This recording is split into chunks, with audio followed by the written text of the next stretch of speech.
Hello again. So before we start going through the chapter of the the introduction to the six perfections, let's again take a moment to reflect on our motive and try to do the best we can to make use of this time to consider our reasons for being here, a personal reason, in terms of trying to do the best we can, to make use of it any way we can to improve ourselves. Ideally, with the thought of being aware of the needs of all beings rather than just ourselves. That we all share in suffering. We all wish to end suffering. None of us are comfortable in it. We're all looking for the same sort of peace in terms of mental peace, um, and for us then to be determined to shoulder the responsibility to look after and to guide all beings to a state of peace. So this would be a really good way for us to try to see what we can do to inform ourselves in this practice today. So we're still on Mahayana. We'll be doing the Mahayana for the until the end of the text now. And we've been looking at the development of bodhicitta, the mind that is geared towards the intention, the motivation, the engine that keeps us on the path, which is primarily up until now has been concerned with the development of a universal loving kindness and compassion, which we use as the suffering of all beings as a way of reminding us, if you like, as a goad or a stick, the suffering of all beings as a stick to keep us on the path. And the carrot, in a sense, is the peace and the omniscience and the superpowers, if you like, of a Buddha. So within that also, we can see that there are many different ways in which the bodhisattva path, the being who holds bodhicitta, is known as a bodhisattva again. Body meaning enlightenment, citta meaning the mind or intent, and bodhisattva meaning the being who is walking that path. So the bodhisattva is a being who holds bodhicitta. So within this, there are lots of different traditions of how a bodhisattva does that, and one of them is, and in fact, in many ways, this is something that we do according to the context of the situation. So sometimes, for instance, we are looking to be like a shepherd, where we guide from the back, where we're looking to make sure that the people and the beings that we're looking after and guiding to enlightenment, we're behind them and supporting them in their approach. Another way is like a ferryman or a ferry person who takes everybody on the ferry across the river, across the ocean of samsara to the further shore of enlightenment. And then again is like being like a king or a prince in battle, where one shows leadership by being a sort of showing the way, leading from the front. So each of these are a different emphasis. None of these are like, oh, I'm going to be like this. They're all according to what is required at the moment. But this is the idea of saying that we can use this in our aspirations and in our prayers as a way of thinking about how we would like to help all beings to enlightenment. It's very nice. It's very beautiful. So yes, so what we've been working so far on is the development of bodhicitta and the bodhicitta vows, the bodhicitta vow, and which is the first sort of bodhisattva vow, and is the entrance to bodhicitta is the entrance to Mahayana, and the bodhicitta vow is the entrance to being a bodhisattva, an aspirational bodhisattva. So this is like, as I said before in the last session, like I'm determined to go to Paris, but I haven't yet engaged in that. So now what we're going to look at is how to get to Paris, in this metaphor, of course. And this primarily is following the six perfections. So Je Rinpoche starts by saying, let's look at let's have an introduction to the path. So he does this in several ways. One of them is he first of all says, okay, now we've worked out how to develop the spirit of enlightenment, both in terms of the generating the mind, but also in terms of taking the vow and following the precepts. Then it's also important to recognize why we must also learn the training. In other words, the ability to actually do the journey. And that essentially also he wants to spend some time making it clear that it's not just method or just wisdom that leads us to Buddhahood. We need to practice both.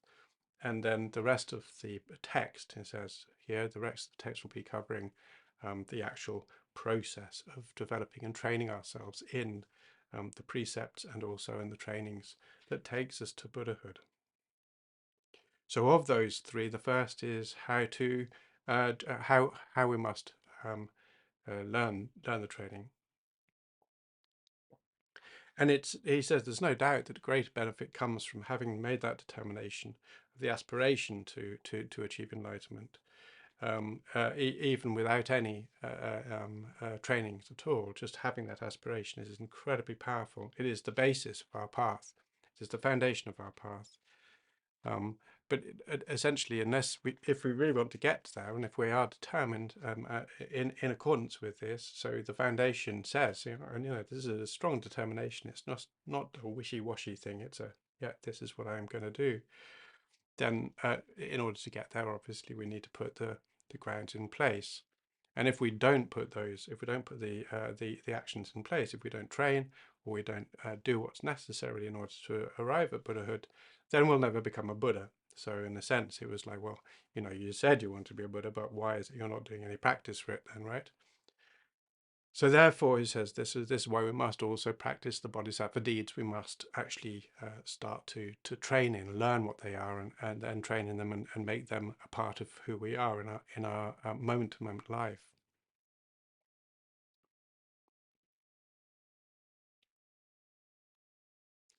And he then cites several sutras to confirm this. For instance, the King of Concentration Sutra, who says, you must take our practice, and here they're talking about the bodhisattva practice, to heart. Why? Because when you take the practice to heart, then perfect enlightenment is not hard to attain. And and then Je Rinpoche qualifies just like I have that the meaning of practice here is is the method of achieving Buddhahood. So in that sense, learning the bodhisattva training. So he then also quotes from the stages of meditation, and he says, bodhisattvas who have once developed the spirit of enlightenment understand that without disciplining themselves, they're not going to be able to encourage others to be disciplined. And so they involve themselves in the practice of generosity and so forth, because without practice, they will not achieve enlightenment.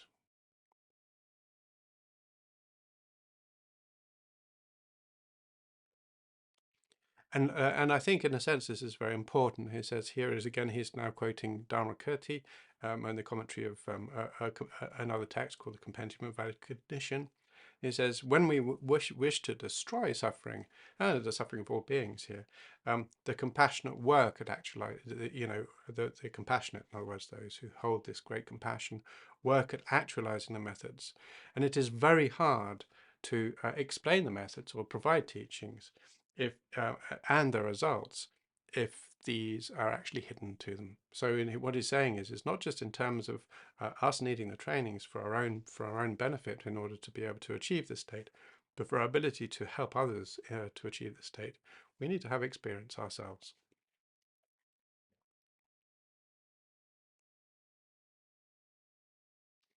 And I think, and then Je Rinpoche also again explains this himself and says, obviously this is what we need. So this is basically a very quick summary of why it is. I think in many ways, Je Rinpoche accepts that it should be pretty straightforward, that if we want to get to Paris, we need to start making moves to get there rather than just say, oh yes. Otherwise it just becomes, one day, and it becomes a fantasy. So we're not interested so much in fantasy. What we're interested in is removing the suffering. So in that sense, and providing that happiness. So in this sense, the idea is to say, if we don't recognize what it is that we've chosen to do, then it would be very hard for us to engage in the practice. If we do recognize what it is we've chosen to do, then it is trivial to recognize that we need to engage in the trainings.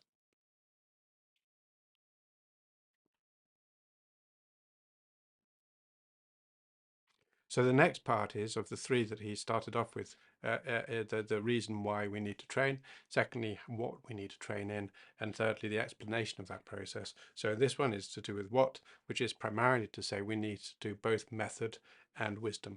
We can't do one or just the other.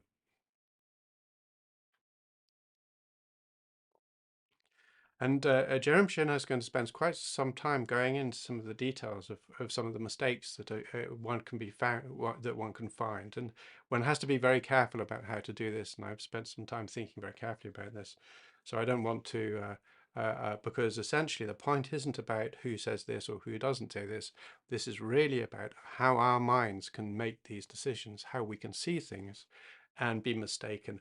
And often the case is that what is being explained in terms of Buddha Dharma is actually not different from what we believe. But it might be that it sounds different to what we believe, and therefore it requires a degree of skill to say this correctly. I'm not sure that I have it, but I'll do my very best.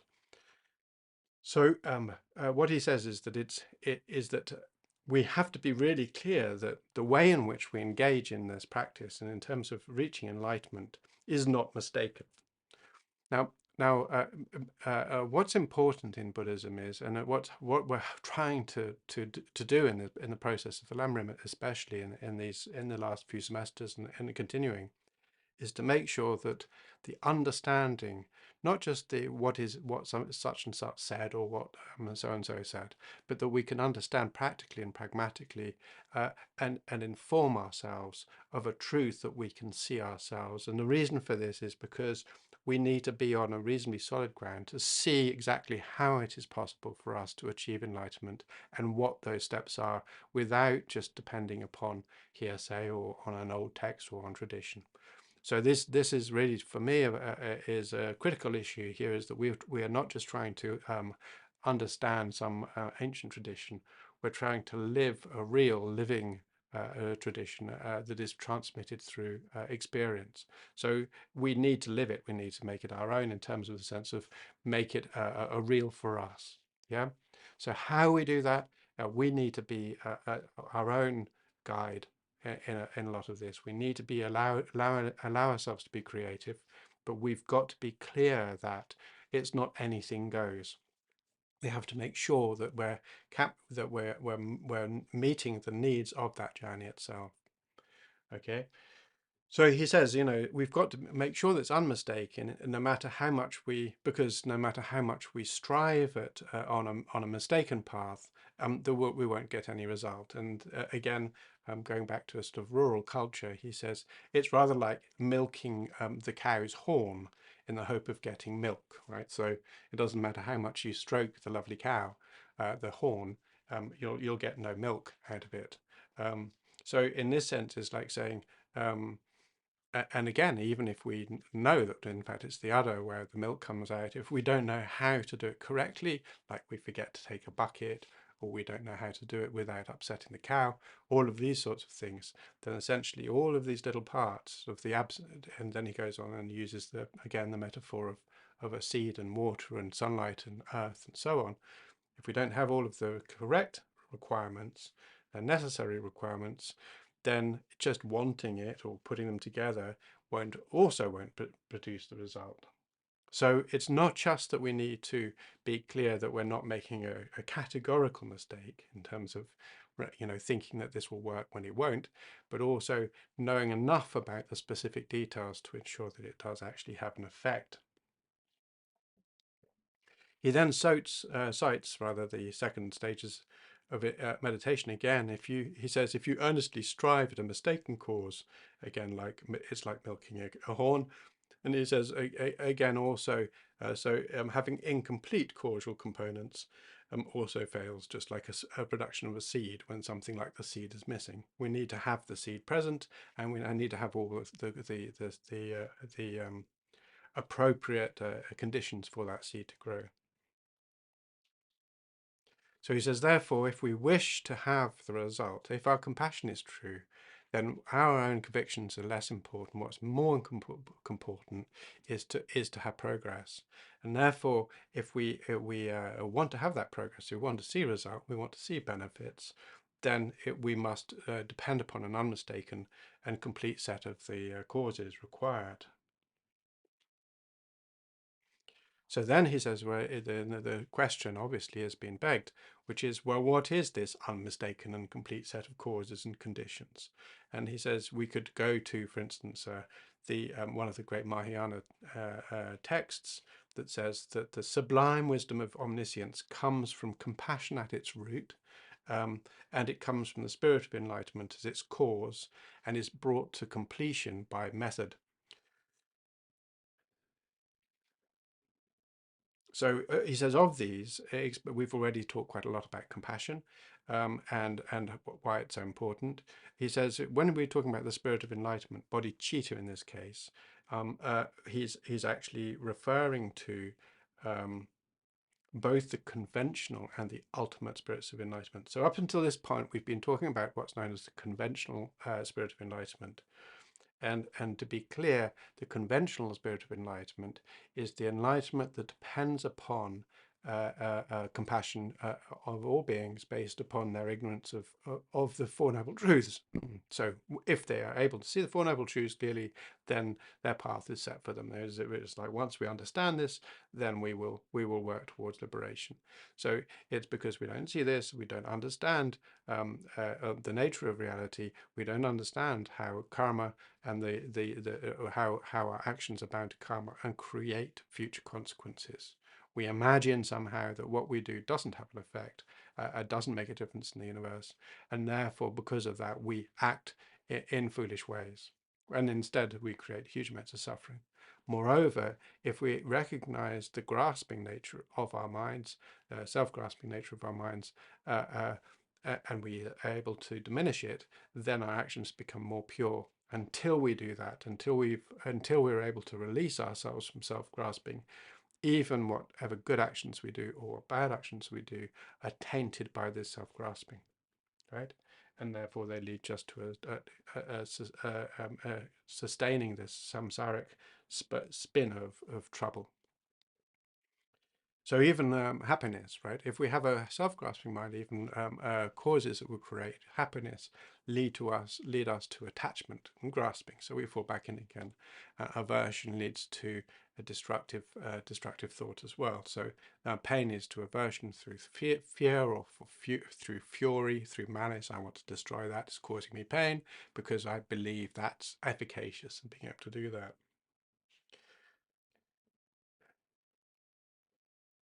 So he says this is so that's the conventional, and then the ultimate spirit of enlightenment is an insight into a direct insight into the nature of reality. So emptiness is known as emptiness, but also it's if you like, understanding clearly the Four Noble Truths. Now within these, one could say that the sort of what's called conventional here is not sort of just a convention like in normally way. So it's not just a verbal thing. It's actually primarily to say that we recognize the causal side of it, right? So and there's another way of saying it. It's the cause-based spirit of enlightenment, how things are caused, and the ultimate is also in a sense the effect space base. So if in a sense when we understand how we can destroy self-grasping through our understanding, then this becomes a very, very powerful motive for us to continue to do that. When we get a little glimpse of the nature of the world, of the nature of the universe, and then really sort of we're beginning to enter into the path of accumulation, what's known as a path of accumulation. At that point, then it becomes much easier for us to sustain and maintain our bodhicitta because we actually recognize the benefits of, and we recognize the path. So at that point, when we recognize the path, then also our compassion becomes far, far more powerful. We're far more able to do this. Our own self-interest becomes very, very strongly diminished. Our interest in what we're doing and in our lives becomes very strongly diminished, not just because we don't like it, but because it just becomes irrelevant to us. So this sort of thing happens when we begin to actually get some insight. And this way we can see that essentially there's the insight bodhicitta, and there's the causal bodhicitta, which is the compassion nature of bodhicitta. We need both, right? We need both all the time. It's not as if being, if you like, conventional causal means it's not real. It is real. It's just not real in an ultimate sense. So this is a very, very important case, and we're going to go into this in some detail now. And he says the method that was mentioned in that earlier text is to do with, when he says it is brought to completion by method, this is all the virtues. And all the virtues in this particular case are the 6 perfections of generosity, self-discipline, patience, effort, concentration, and wisdom.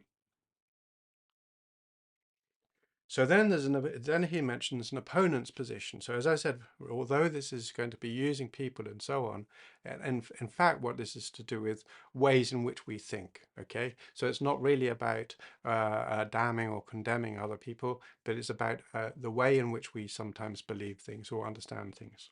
So the particular person that he mentions here is somebody called Hashang Mahayana.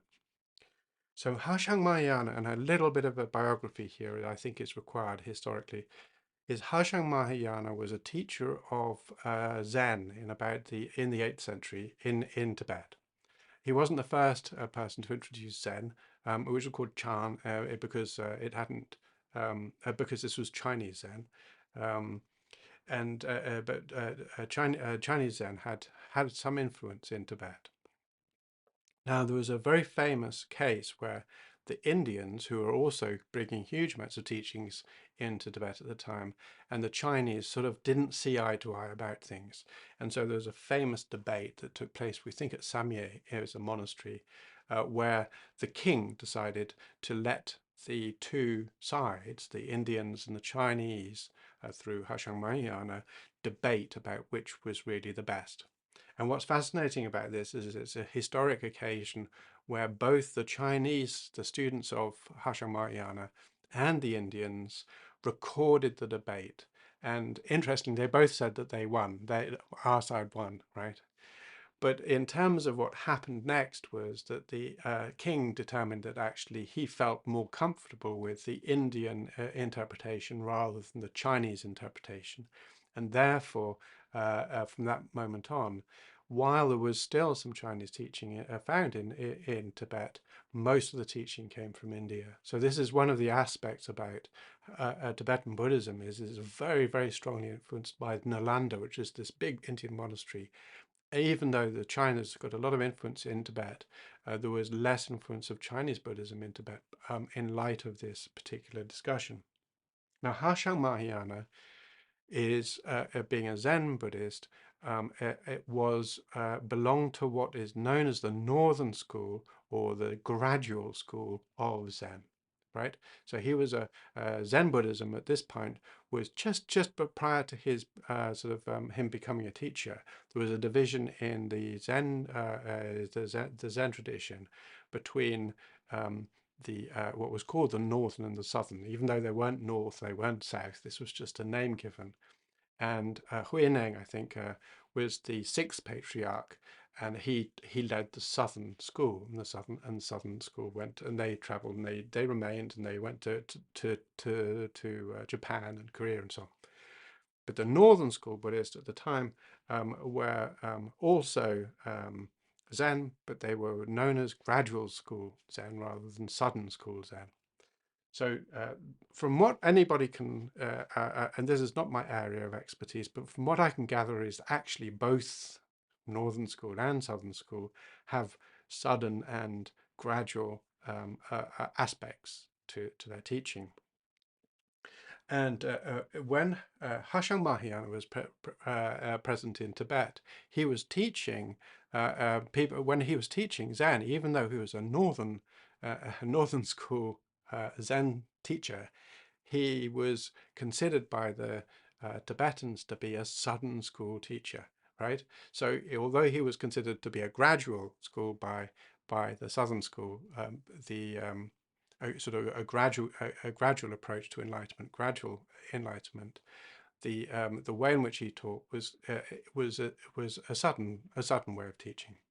So what's interesting is that he felt that the Indians were gradual, and the Indians saw him as being neither gradual nor sudden. They saw him as being mistaken. Now, he wasn't mistaken. He was teaching, he was a legitimate Buddhist, but the language, the terminology, and the approaches, the methods that were being used were very, very distinct. And this is where we see the issue. So one of the aspects about this is essentially a Southern school says all you need to do is just sit, right? And that's it. You don't need to do anything else. But of course, when it comes down to it, so and they were saying, and this is what Je Rinpoche will be talking about, is he says, there's no method. You don't need to worry about method. You don't need to be training in the Four Noble Truths. You don't need to learn about bodhicitta. You don't need to learn about compassion. You just need to sit, and that itself, once you sit, you're able to close down your mind, if you like, in this particular case, become to remain in the state of a natural state, then enlightenment naturally arises. So this is the idea. But the way in which it was taught was very, very different from the Indian position.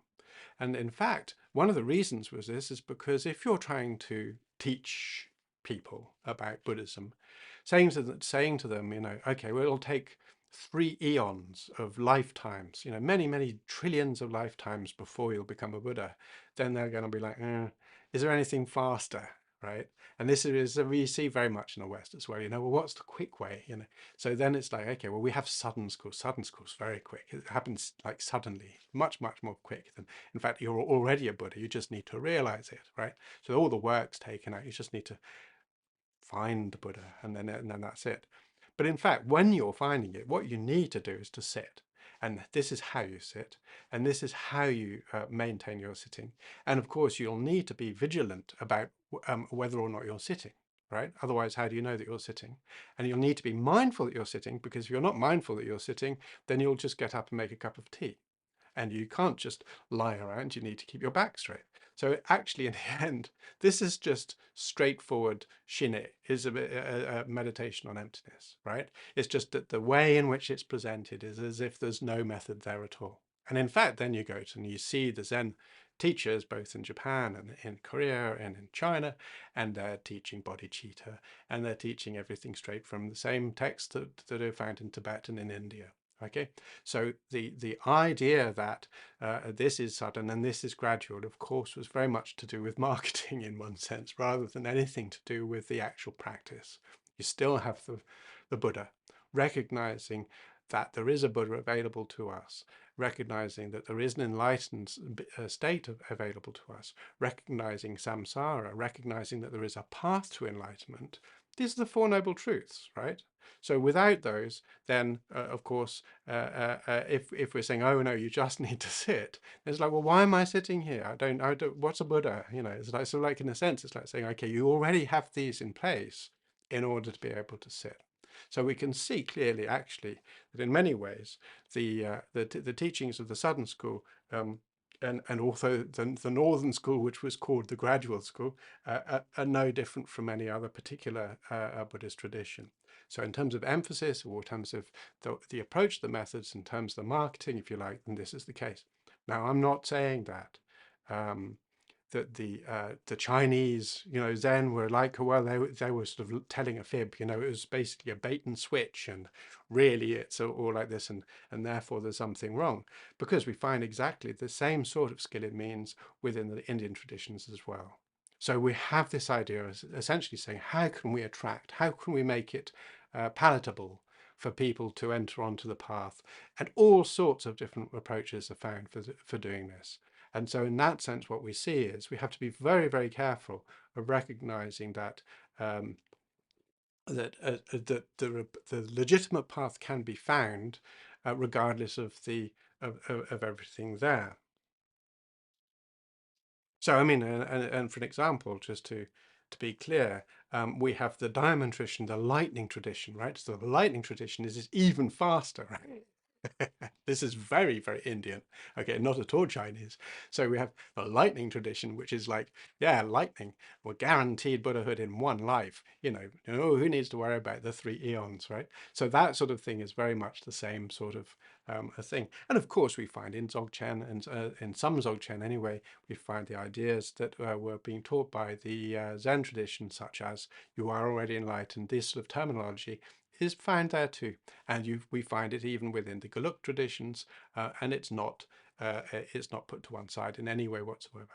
So, for instance, we have Mahamudra and many other techniques which are all about using this insight techniques, which helps us develop our mind. So when we understand it in terms of the context of the language that's being used and how it's placed, then it's easy to see actually that these things, although they appear to be different and appear to have different methodologies, are primarily still transmissions of mind that underneath help us develop what is necessary to become a Buddha. Otherwise, we have to argue that a Zen Buddha is different from an Indian Buddha is different from, that just doesn't make any sense, right? Or we have to argue that actually this is the only true Buddhist teaching, which doesn't make any sense either, because Buddhism doesn't have the idea of an only truth. There are many, many different ways, many different methods for achieving Buddhahood, right? Infinite, not just the few traditions that we're aware of, right? So in that sense, we know that there are many, many different methods available to achieve Buddhahood. Even within, let's say, to take, for instance, just the strict Tibetan tradition, there are many, many different deities, right? Many different mandalas, many different tantras. So if there's just one, which one of them? Yeah, they're all different. So in that sense, we know that all of these different things primarily are available to us according to our predilections, according to what we find easy. So it might be that we find it much easier to understand, Soto or Rinzai or some other Zen tradition. It might be that we find it much easier to adopt this. But to criticize or make a mistake of saying, oh, this is, oh, that's no good, that's slow, that's gradual, I like sudden, is slightly mistaking, if you like, the marketing for the substance. The substance is the same. But what he's saying here now, and again, he're going back to the text, in terms he says that there's an idea which is say that, and this is not to do with the Zen tradition. This is to do with students of the Zen tradition who make a mistake, or if you like, people who are not students of the Zen tradition who make the same mistake. So they think, okay, well, I know that non-virtuous thoughts, of course, bind us to cyclic existence, but also virtuous thoughts bind us to cyclic existence. And therefore, if they bind us, even virtuous thoughts bind us to cyclic existence, then none of the results transcend cyclic existence. So I was saying this earlier on, essentially, unless we've got clarity in our mind about self-grasping, even virtuous actions don't liberate us. If they did, then Hindus or other saints would be able to say, yes, we can achieve enlightenment directly. And the difficulty we have with that is that they are not letting go of self-grasping.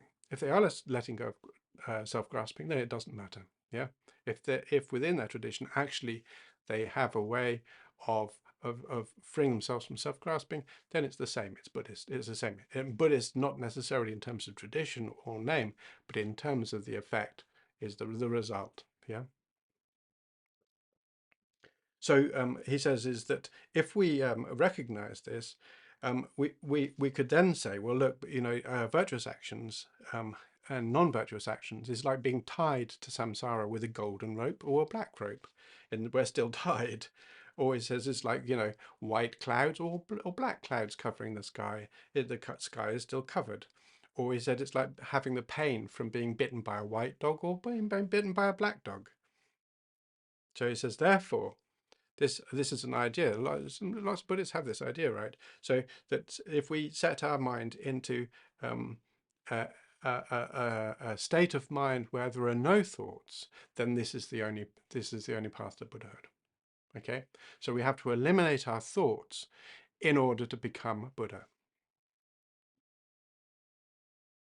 And therefore, any virtuous meditations or actions which involve developing generosity or being aware of our, being vigilant of our ethics and our ethical boundaries, these are generally just taught for foolish people who are incapable of the real meditation or the on the definitive emptiness of no thoughts, right? And he says, and if we're able to do this, once we have done this, then we could imagine that, you know, it's like saying, well, I don't need to do these deeds. It would be like a king descending to a common status, or finding an elephant and then searching for its footprints, right?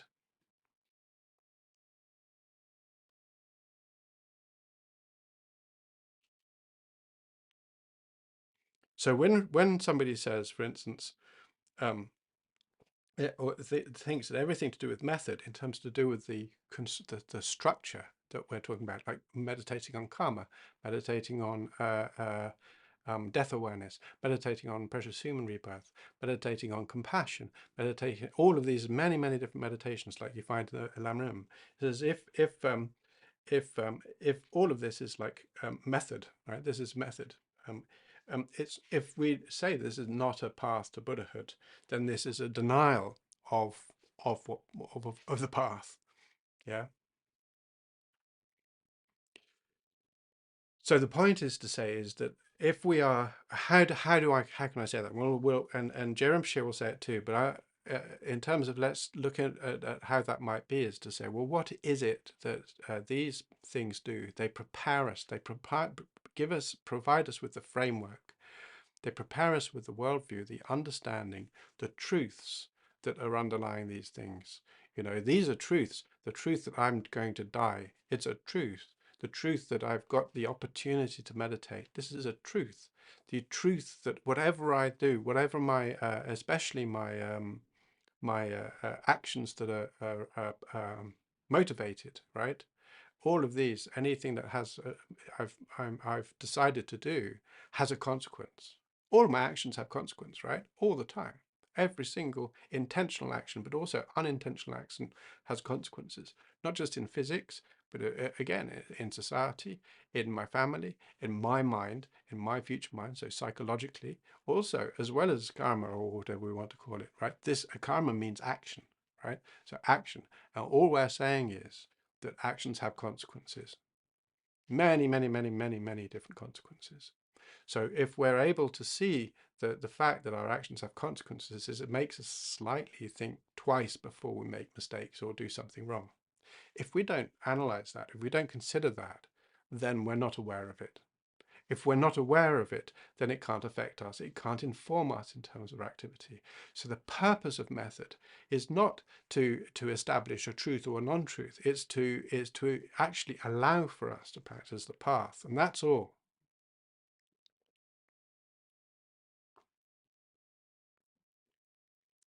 So the point is that the Danja Rinpoche says if we have this point of view that essentially we don't need to do the conventional, we don't need to do the method aspect, we only need the wisdom aspect. He says the mistake we're making is the same mistake that's made by those who accuse the wisdom path of being nihilistic.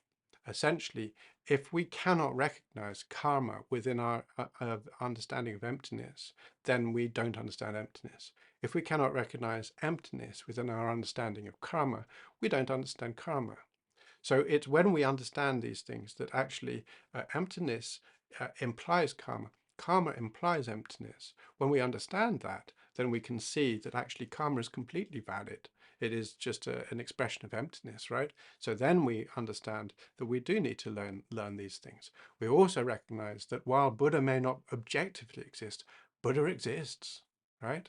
And therefore, Buddha is available to us. So the problem is not to do with whether or not method is available. It's clearly objective method doesn't exist. But we don't accept objective method in the first place. right? So of course we shouldn't be doing objective method because it's a fabrication, it's a fiction.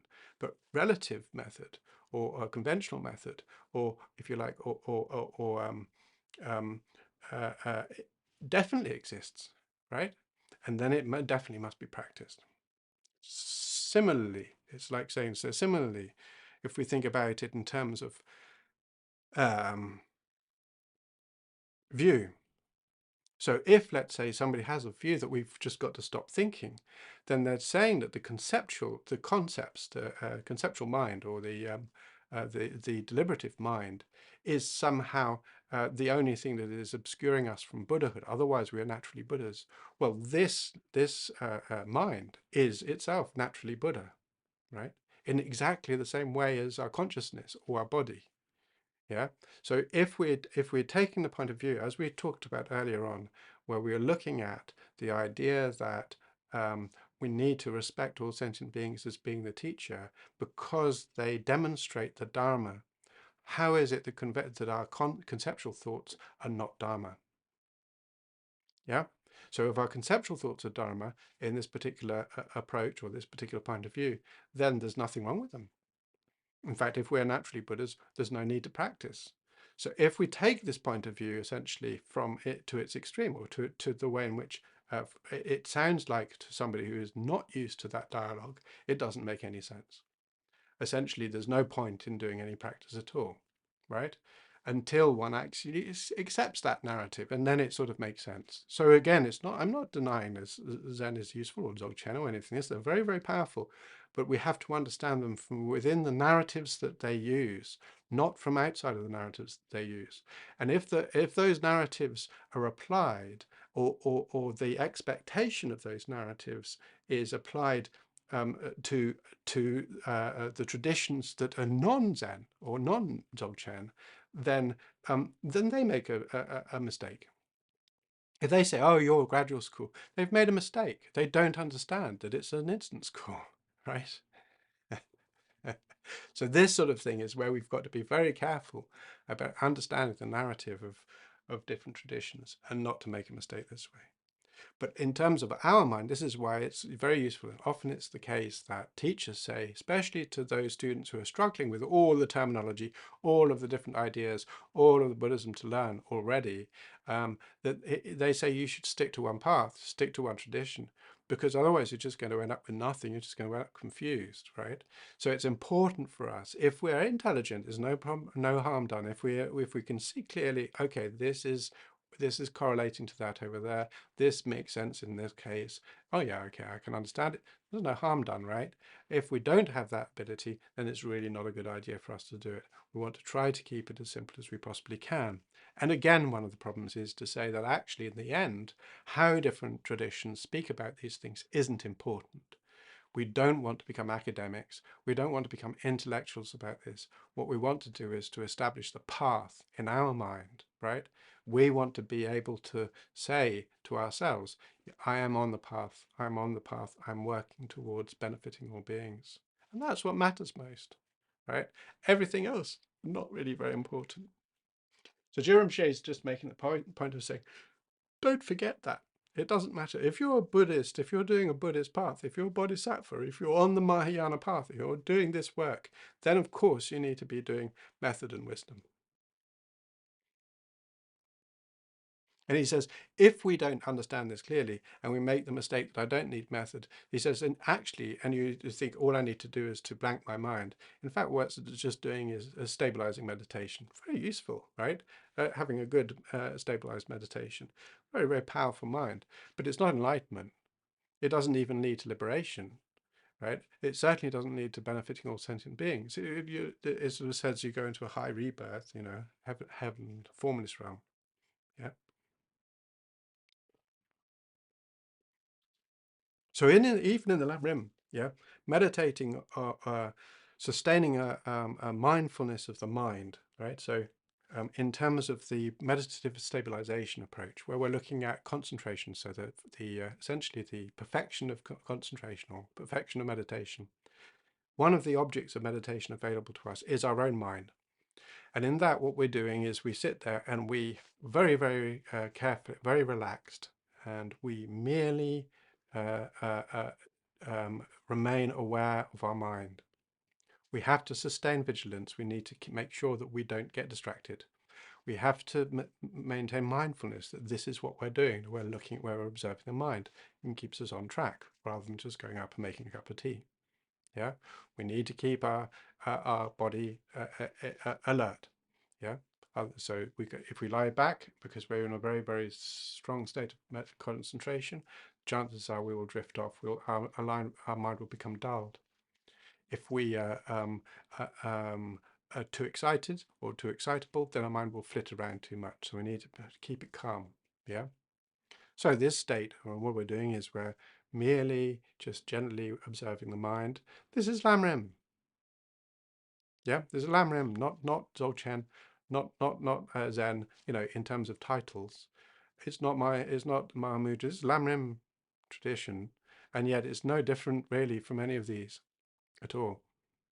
So the point about this is, and this is what Rinpoche is saying, is that we need to be aware of the fact that these aren't separate, but we can imagine that they're separate. And when we do that, we start making mistakes.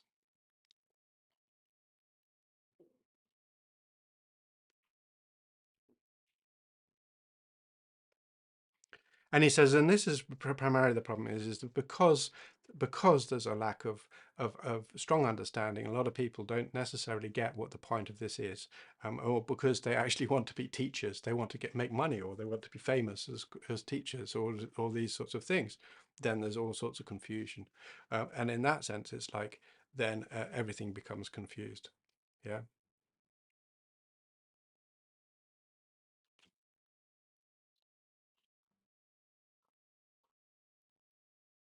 And so some people, they might not, um, accept that the method is denied, but they might just say it's just not necessary. He said, and some of them might understanding that the view of having no thought is correct, and not understand the distinction between non-conceptual thought and a non-conceptual insight. Right? These are different things. They're very different.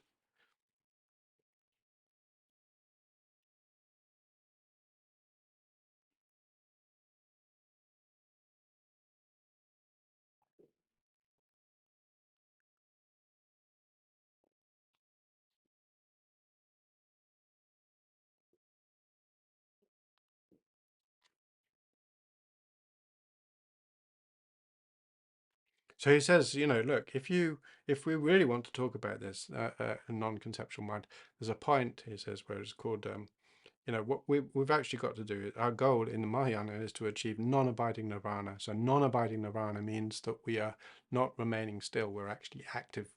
We're active as Buddhas in the world, in the universe, doing something. We're not just like abiding in a state of stillness, right? He says the way through this is the collection of sublime wisdom, having a very, very clear and continual insight into the nature of reality, along with the collection of sublime method, which gives us the form body, and the engagement body, the speech body of a Buddha. Yeah, not one or the other. So we have to have this collection in place, right? If we don't have the collection of merit, the benefits, which is the same as good actions, but the distinction between good actions with a contaminated mind and good actions with an uncontaminating mind is when we have an uncontaminated mind, when we're freeing ourselves of self-grasping, then our good actions don't just benefit us in terms of providing us with the support that we need to meditate, but they also supply us with access to enlightenment. Yep. So there's two aspects to this. When first of all, we're doing good karma, when we're developing good karma as trainees, what we're noticing is essentially improving our environment, improving our mind, improving our body, improving our everything about our support in like our relations and so on as well, so that we are able to meditate, we're able to study, we're able to sustain strong meditation. And we have all the advantages to that. Okay. And later on, when we actually develop insight, clarity into the nature of reality, through understanding the Four Noble Truths, understanding karma, understanding the 12 interdependent links, understanding causality, understanding emptiness, right, impermanence as well, then when that's clear, then our actions are not just good, they also actually take us on the journey to enlightenment. And then we're actually on the journey itself to enlightenment. Yeah, our causes at that point actually are causes of enlightenment. And he says, we've got the Sutra of showing the Tathagata's inconceivable secret, which is the, I'm not going to do the Sanskrit this time, and which says, the collection of sublime wisdom eliminates our afflictions. The collection of merit nurtures all living beings. And it is because of this that the bodhisattva needs to strive for the collections of both the wisdom and the merit. Okay. And he cites this from a whole lot of different sutras, which says exactly the same sort of thing. The knowledge of wisdom, we eliminate our afflictions. The knowledge of method, we include all living beings. So he's saying, therefore, if we want to be honest about being Mahayana, if we want to be honest about bodhicitta, we cannot ignore the method.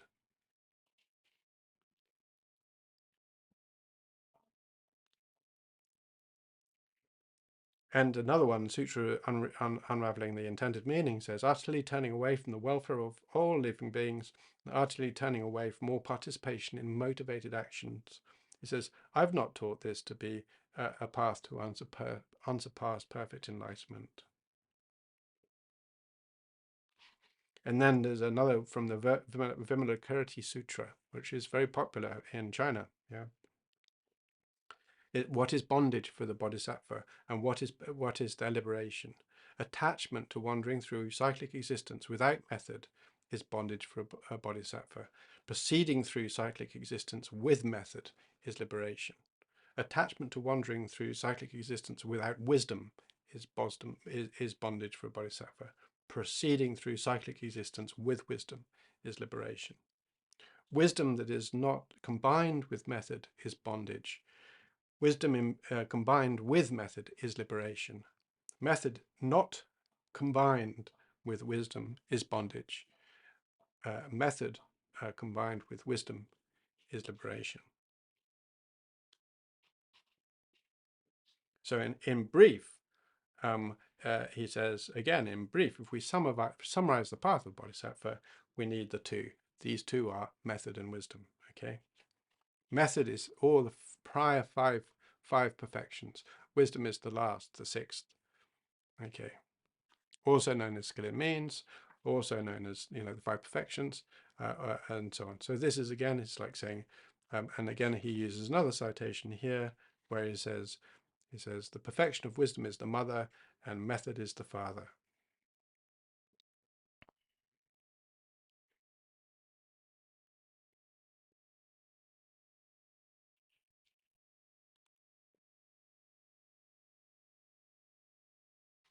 And Je Rinpoche says here again is that when we're meditating on emptiness, we need to imbue it with all of the qualities, all the facets of method, generosity and so on, right? Not just just this. It's very important for us to have this mind already set with this compassionate nature. And then he also, again, he cites the Sublime Continuum, another text, Mahayana text. It says, generosity, ethical discipline, patience, and so on. These are the painters, and emptiness, supreme in all of its aspects. This is the likeness. So this is important for us, and he explains to say, if we've got all these different painters and we're working on a painting, we've got to make sure that the arm and the eyes and the ears and so on in place. And from that, then we can begin to get the likeness. So if we miss out a part, if we miss out some of them, or we miss out like the ears or the nose, then it's not really complete. So we need to make sure that we actually have a complete picture that it reveals the likeness that we're looking for. So again, we need to understand, this is not just an empty sort of intellectual debate. The point about this is to say, if we wish to be a Buddha, if we wish to have these qualities, then obviously we need generosity. We have to be willing to work for, completely work for and engage in the needs of all beings. This is a generous action. It's completely generous, based on the idea of, as we said before, this loving devotion for all beings, right? Completely sublime in its ability. So this here is, that's generosity, right? That's the generosity of a Buddha. We're beginning to try to do that. We need the discipline. We need to be able to demonstrate self-discipline, self-control in terms of our actions, because discipline is absolutely a necessary part of being able to generate this very, very powerful concentration.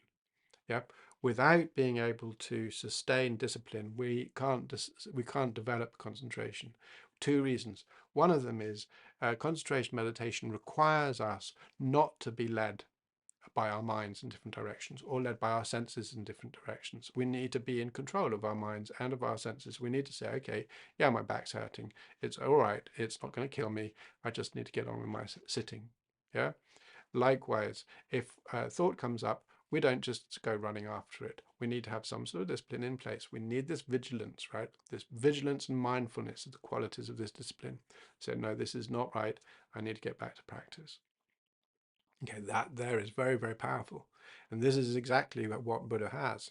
So then this very, very powerful vigilance, again, tolerance and patience, not to be triggered or aroused from things that would cause us harm, to be strong in ourselves, to be aware of and meet the needs of each individual. And again, I've said this so many times, being tolerant, being patient isn't about being a doormat. It's about being able to do what's necessary in the moment correctly from a position of absolute solid love and kindness, right? So it might be that you need to be wrathful. You might need to do a bit of what for, but essentially the point is that it's not coming from a sense of fury or anger or a need to punish. It's coming from recognizing what is best for that individual at the time. And if we don't know, best not to get aggressive, right?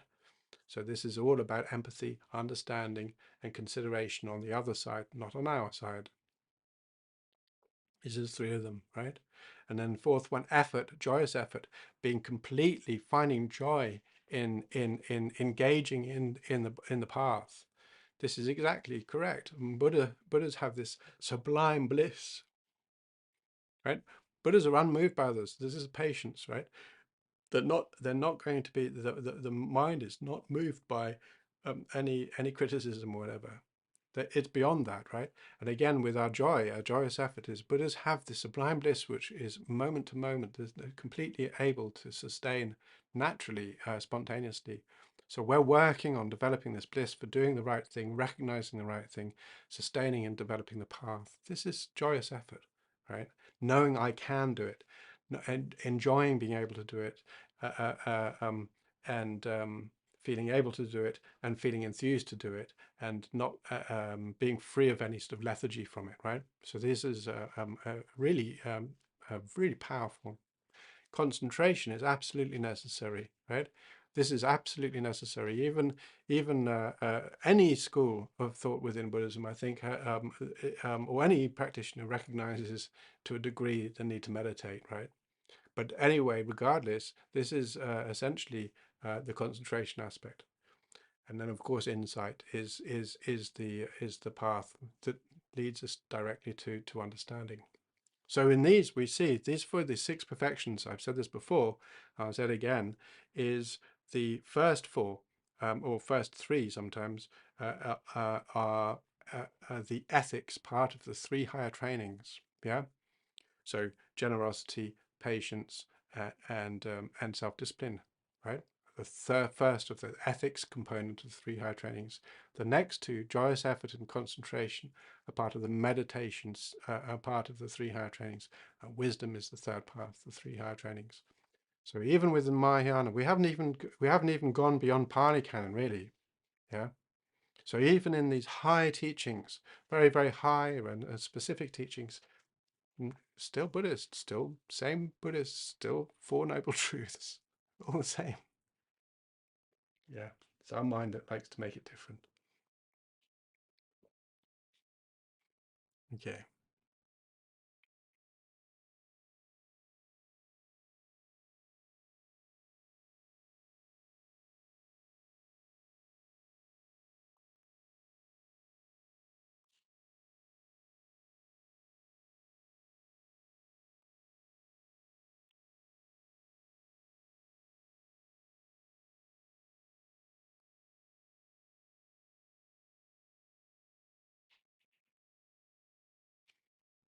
So then there's also this quote from a Mahayana sutra that's also very popular in China, and I think he's doing this deliberately because he knows that some of the there's some Eastern traditions or some Eastern practitioners tended to have this sort of saying, oh, you only need to do this. So he's saying, look, Ajita, right, who is Ajita is a student of Buddha, and it was also is actually the future Maitreya.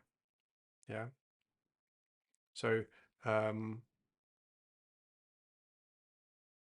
he said, when I was in my previous actions, um, if we imagine that, let's say that one should only practice in wisdom alone, and that the rest of these have no purpose. When I was a king in Kasi, was I exercising 40 wisdom when I gave my own flesh to the hawk? Um, um, uh, did that did the did for the sake of the pigeon, right? I wanted to protect a pigeon, and so I gave my own flesh to the hawk in order to do that. And Maitreya says, no, you weren't wrong. You didn't damage your wisdom. This is when I was performing the deeds of a bodhisattva, and all of the roots of virtue that go with the six perfections of giving and generosity and so on. Did any of that harm me? And Maitreya says, Ajita says, no, it did not. And he says, Ajita, you yourself have practiced the perfection of generosity for 60 eons. You've practiced the perfection of ethical discipline for over 60 eons. You've practiced the perfection of patience for 60 eons. The perfection of joyous perseverance over 60 eons. The perfection of meditative stabilization over 60 eons. And the perfection of wisdom over 60 eons. In regard to which these fools may say that enlightenment is only reached through a single way, by the way of perfection of wisdom. And he says this cannot be correct. So he says, therefore, for us to believe or to consider that it's unnecessary for us, once we've to understand emptiness, for us to seek to cut our practice method, our method is just a mistake.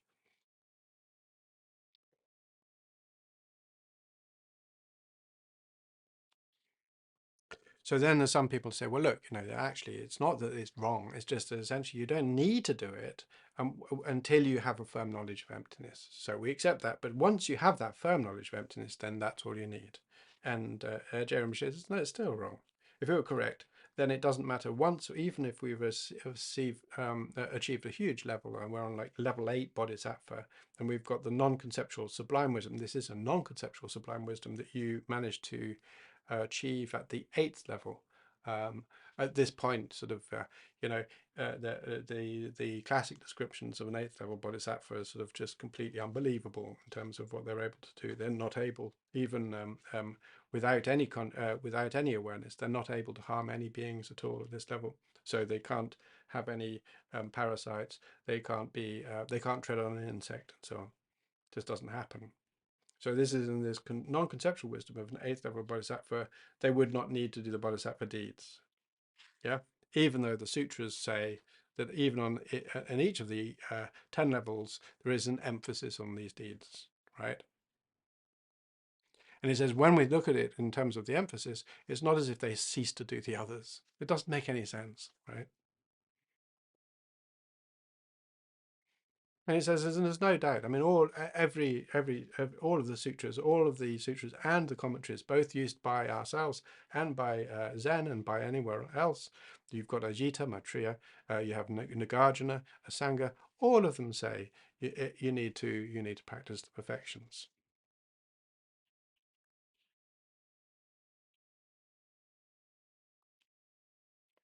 And he says there is a point. So when we're on the 8th level, so this 8th level, once you're on the 8th level, there's no way that we can return back to samsara. Where in the end, we're actually able to sort of just say, okay, well, I can rest a little bit, right? So, because all of our afflictions have been completely dissolved. And at that point, when they're stabilizing in the meditation, there's no conceptual thought whatsoever. There's no elaboration. It's absolutely clear, completely clear. And they say even then the Buddhas then say, look, you need to carry on training. You need to carry on training your bodhisattva deeds. They says, yes, you've got a beautiful knowledge of emptiness, but yeah, this knowledge of emptiness is shared with the Sravaka Buddhas or the Pratyeka Buddhas, the solitary heroes or the Arhats and so on. There's nothing, this knowledge is shared with those. What makes you a Buddha is going the extra mile and going the extra mile altogether. You do not yet have an immeasurable body. You do not yet have an immeasurable mind. You do not have yet an immeasurable realm. You do not yet have the ability to spontaneously manifest wherever with a perfect mind. Therefore, it's no saying you still have work to do, and you may and sustain your joyous perseverance in this approach. Okay. And continue to, we need to continue to think about all the living beings who are not at peace. It's not as if at this point our motivation is diminished. We still need to continue to work for all sentient beings.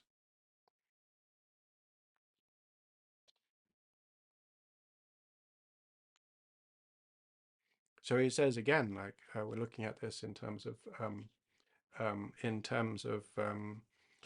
many different examples given. And one of them is, he says, the Sutra on the 10 levels also gives the example of a ship sailing out to the sea. And it says, if it's driven by a favorable wind, the amount of distance it covers in a single day can be very, very large. And especially if you have even spent 100 days with a lull, if there's no wind at all, right?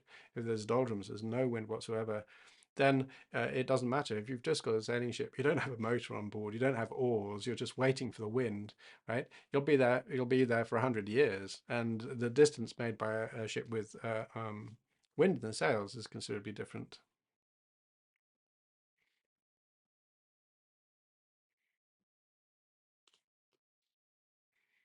So he says when we are on the 8th level, so on this very, very high level, he says the amount of journey that we travel, the amount of power that we're able to develop in a single day is vast compared to what we are as a common practitioners, right? Vast.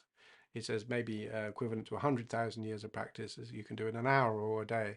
So he says, if this is the case, right, then to think, oh, I've got a shortcut, right? I'm on the shortcut, and therefore I don't need to learn the bodhisattva deeds is sort of a bit silly.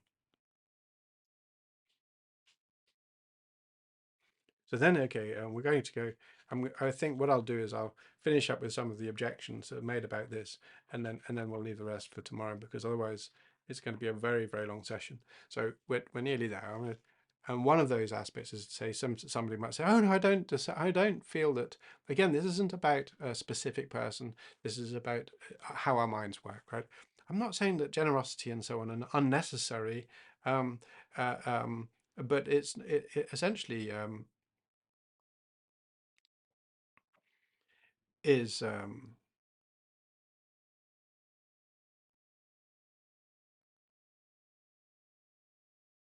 any state of mind that is has let go of the adherence of the giver, the gift, and the recipient makes allows for non-apprehending generosity to be fully present, right? And in the same way, all the remaining perfections are fully present too. And it is because of this that when we, the sutras say that if we include the practice of all, of one perfection, then all of the other 6 perfections are included in it. So therefore, I only need to do the practice of wisdom meditation because all of the others are bound by that.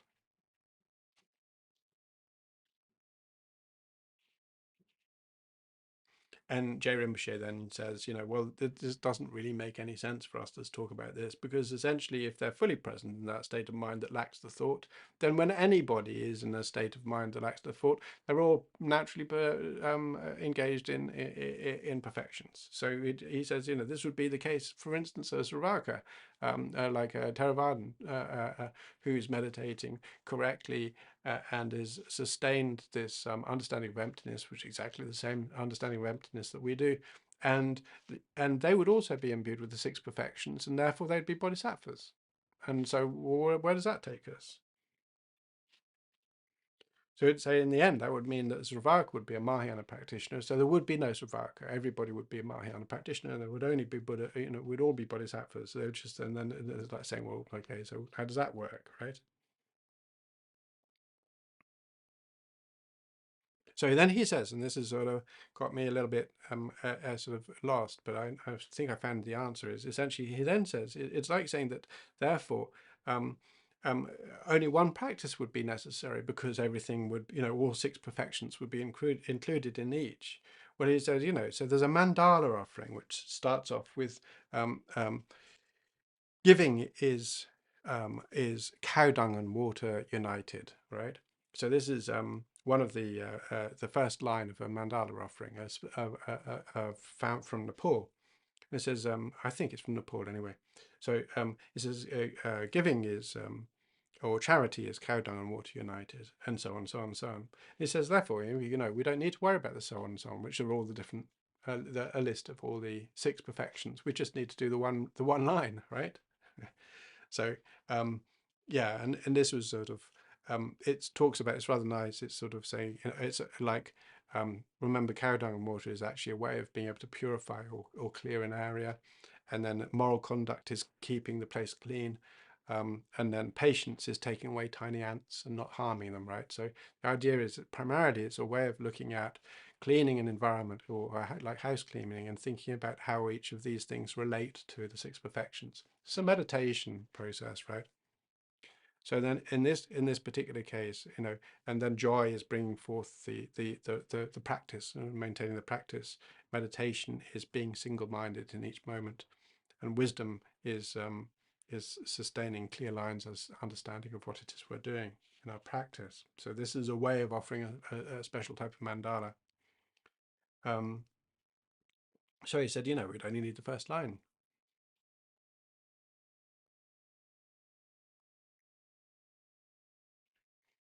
So he said we can understand what's been said. So he's not denying that these sorts of things are said in the text. He says, we can find where it says you include the practice of all six perfections because they all work together, right? But he says in terms of imbuing with a view, in the way in which our wisdom is imbued with generosity and so on, he says it maybe use an analogy. He says, like, if we imagine that a mother has lost her newborn, and she's in conversation with other people, and she's doing other things with others, the feelings that she expresses, and what she's saying and how she's saying it and what she's talking about to others doesn't eliminate her grief. Right? The grief remains the whole way through. So while she's talking about, she might even be laughing with her friends about something that she's seen on TV, even though she's overwhelmed by the grief for her child, yeah, her daughter. And sometimes we see this actually. Anybody who's experienced grief can see sometimes there's a sense of remorse or guilt for having let my mind of grief slip for a moment while I laughed about a joke or something. There's no need to feel remorse for this, but it's almost like a sense of a loss of loyalty for the person that we've lost. Yeah. So and this, he says, this way in which we actually see that the expression, even though there's the force of her grief remains, not every feeling that she expresses all the time is necessarily grief at that point, but her whole nature at that time is imbued by that grief. Yeah. So he says, then, therefore, he says, when we understand emptiness and when it's very strong, even though we might be doing something like giving or doing offerings or doing practices or recitations, even though they're not of the nature of emptiness, that mind of emptiness is still present, right? And he says it's the same. When we start a session, if we start a meditation session or a teaching session, we start off developing a mind of bodhicitta, of compassionate or altruistic intention, right? Then this helps to sustain us in that session. It's not necessarily the subject of our mind, but if we have already found the ability to open our heart to all beings and to say, I'm doing this for you, then that helps us, that motivation, that loving kindness works for us in that way.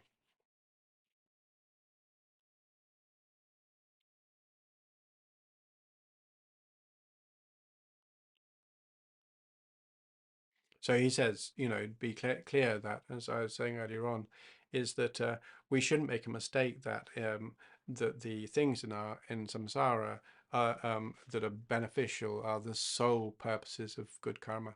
So yes, they're incredibly efficacious for helping us in the path, but actually once we understand, once we're free of this self-grasping, then they become part of the path itself, and they lead to the form body and the speech body of a Buddha.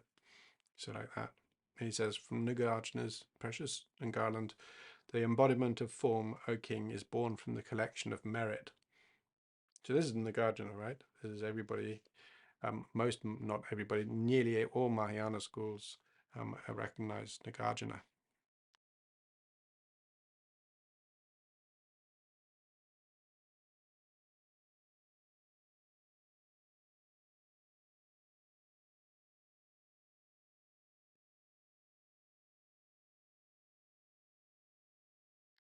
So he says, I think what I'll do is I'll stop actually, and we'll carry on next week, because otherwise I'll go on and on and on and on.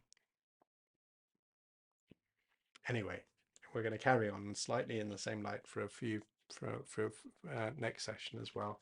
But the idea obviously is to say we need to recognize that the path to enlightenment is manifold and many aspects to it, and we can't sort of just say, oh, I don't need to do that bit, right? I think that's mainly the point. We need to accept it as a package, as a bundle. We do our best to do what we can. And I think the point is essentially if we can establish that even if beginning to understand or establish that sort of um, um, open-mindedness and loving kindness towards all beings without any exceptions whatsoever. So this sort of um, um, impartiality, right? So when we can develop this is very, very powerful. And then to understand karma, this really helps. Understand impermanence, subtle impermanence. So, impermanence is divided into two. One of them is sort of the fact that this will end, or that my life will end, or but eventually the cup will break, or cup will break, or whatever. This is called gross impermanence. It means that things do cease; they have an ending. And subtle impermanence is the fact that even though we might not see it, everything is continually changing. Yeah, this is quite easy for us in the modern world to accept because of our understanding of how all atoms or particles are in motion all the time, and how this is expressed in terms of things like heat.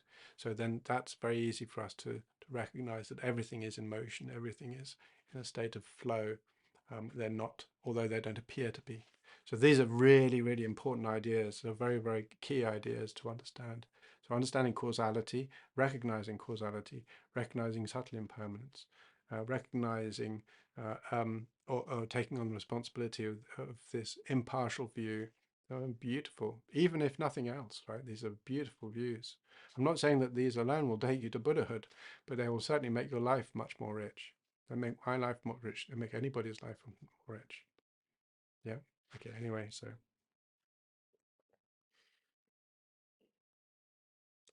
let's just finish by dedicating our merit or any benefits from this, thinking to ourselves, okay, well, he went on a bit, but maybe from some of this I got some ideas which I can use. I can use to inform my life, that will help me, assist me, and to develop myself and become a better person. Because it's not going to happen just by listening. I need to engage in this. I need to think how best to do this, what I can accept, what I can put to one side. Don't need to worry about that.